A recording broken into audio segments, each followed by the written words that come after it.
The first item of business this afternoon is Time for Reflection, and our Time for Reflection leader today is Reverend Ruth Harvey, leader of the Iona community.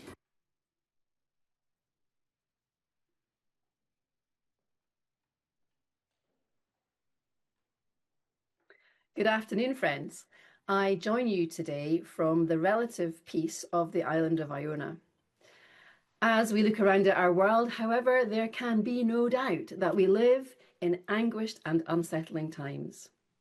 Yet still, there is hope. So a question which I ponder, and one I'd like to explore, share with you today is this: to what can we pin our hopes today? In 1937, when the world was catapulting towards war, a world conference was convened by a Quaker, Rufus Jones. In preparation, he wrote, "I sincerely hope for good results, but I have become a good deal disillusioned over big conferences and large gatherings. I pin my hopes to quiet processes and small circles in which vital and transforming events take place." To what can we pin our hopes? I pin my hopes to the small circles and quiet processes that are created when people of goodwill gather to pray, to reflect, to welcome the stranger, and to take action together for peace and justice. Such groups flourish across our lands and are signs of hope in the midst of storm. I belong to the Iona community, a global dispersed Christian community working for justice and peace. Rooted in Scotland, our worldwide membership meets monthly in just such small circles. We share concerns, we pray together, and we commit ourselves to working to actions for justice. I also pin my hopes to quiet processes where people with varying views can find a safe place for expansive conversations.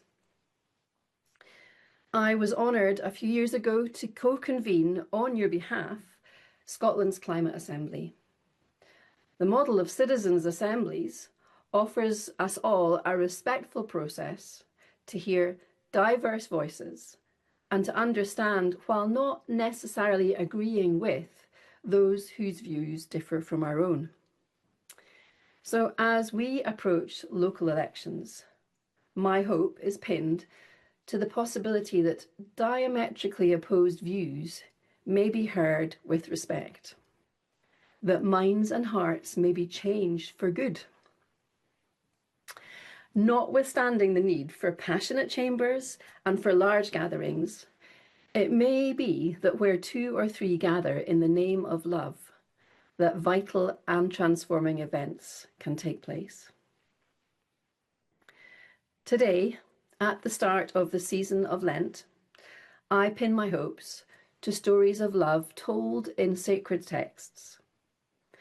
And in that, I pin my hopes to the witness of Jesus Christ, who reminds us that even in the smallest grain, in the tiniest seed, it is there that we find the entirety of the peace, love, justice, and hope of our Creator.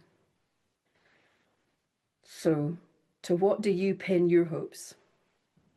Thank you, Presiding Officer. Thank you, Reverend Harvey. Thank you.